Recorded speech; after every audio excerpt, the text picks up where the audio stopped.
My name is Phoebe, and I'm a junior at the Miami Valley School, and I am in a class taught by Mr. Squires called Fromm. It's basically about the philosophy of Erich Fromm, and we mainly talk about human ethics. We watch a lot of TED videos that support Fromm's theories and hypotheses, and one of the first assignments we did this year was the having and the being mode. We read Having and Being in Daily Experience, To Have or To Be by Erich Fromm. And my favorite part about this excerpt that we read from To Have or To Be was loving, the having and being mode of loving. And this brought up some questions of mine. One in particular was, even though having love and being in love are two totally different things, how can you balance out the two, or how can you almost, like, which one's better? And I'm just going to give a quick definition of being, the being portion of love.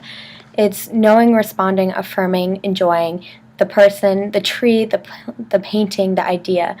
It means bringing to life, increasing his, her, its aliveness. It is a process of self-renewing and self-increasing. And the having mode is, it implies confining, imprisoning, or controlling the object one loves. It is strangling, deadening, suffocating, killing, not life-giving.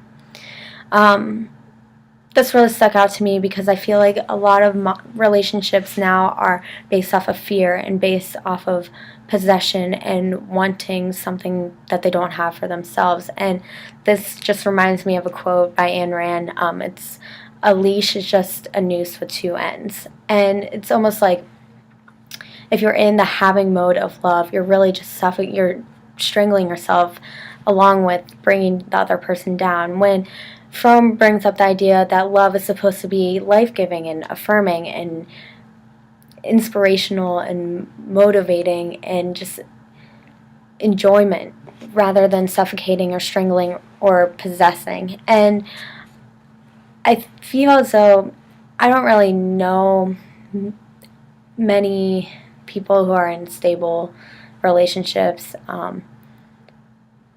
but I noticed from my parents' standpoint, they both have very unique relationships. My parents are divorced, and I don't really know the full story of why they are divorced, but I've grown up watching their new relationships blossom. And my dad, who's only had one girlfriend since my mom and him were together, I don't know, it's not a possessing relationship, which I truly admire, and they seem as though they have this comfort level with each other, and they always have, and they bond over similar things. It's not like one is controlling the other. I mean, there are times when they bicker and fight, but at the same time, they enjoy being together. They constantly talk. It's like every day is a new day for them to love each other, which I truly admire. Now, on the other hand, my mother, she has had many relationships throughout the years. Many who they have been awful, and she's, for some reason, consistently pursuing them, but I've noticed in those she's been fighting to have her way, and they've been fighting to have their way, and it's just not an equal balance. It's not a compatible relationship if they're never on the same playing field. They don't really understand each other's needs or wants, and I think that's why a lot of my mother's relationships have failed, because she kept giving and giving, and they kept taking and taking, and then all of a sudden my mom's like, well, I want something, and so it never really worked out. But now she's with a fantastic guy who they get along great, and it seems like both of them give in equally, both of them take equally. They enjoy spontaneity and enthusiasm, and they just go and do outrageous things together, and they both enjoy it. And I think there's a sense of honesty there. They found love by being honest with each other, and both, I think, came out of tough relationships of suffocation and deadening. But I think now that they're together, they both realize that, like, the mistakes that they made in their past only make them stronger today, and they have a mutual dependency and mutual love for each other, which I find very cool, very interesting. Along with the having and being mode, we talked about Maslow's hierarchy of needs, and I found that really, really compelling because it's not saying that one. It's not. There's okay. Maslow's hierarchy of needs is psychological security, love, and esteem. And then you get to this great point.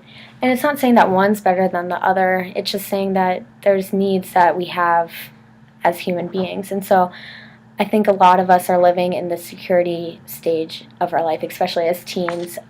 We want control.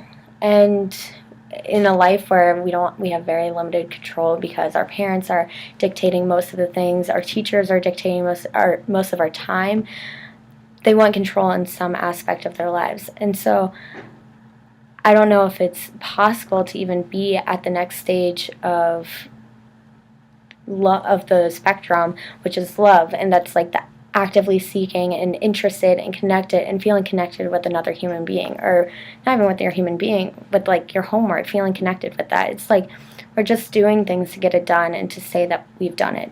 And that's just a concern of mine. I don't really know how to get out of the security stage or to deal with or kind of lean away from the security stage and get into the loving stage of doing things when there's just so much going on and so much to do and so much that needs to be done. So that was my take on Erich Fromm's To Have or To Be. Thanks.